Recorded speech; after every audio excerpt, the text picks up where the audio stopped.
இன்றைக்கி கடவுள் நம்மளுக்கு கொடுத்துருக்க வசனம் யோவான் 4:48. அப்பொழுது இயேசு அவனை நோக்கி, நீங்கள் அடையாளங்களையும் அற்புதங்களையும் காணாவிட்டால் விசுவாசிக்க மாட்டீர்கள் என்றார். இந்த வசனத்தை கொண்டு கடவுள் நம்மகிட்ட என்ன சொல்கிறது பார்ப்போம். இங்கே கடவுள் சொல்கிறாரு, உங்களோட வாழ்க்கையில் அற்புதங்களும் அடையாளங்களும் செய்யாமல் இருந்திருந்தேன்னா நான் தான் கடவுள்னு நீங்கள் நம்ப மாட்டீங்கன்னு சொல்கிறாரு.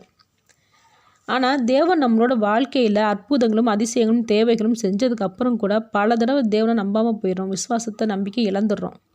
ஏன்னா நம்மளோட கண்கள் முதல்ல எதை பார்க்குதுன்னா நம்மளோட பிரச்சனைகளை தான் பார்க்குது. அதனால தான் நமக்கு தேவன் தெரியவே மாட்டேங்கிறாரு. நம்மளோட மனசும் மூளையும் சொல்கிறது தான் கண்கள் பார்க்குது.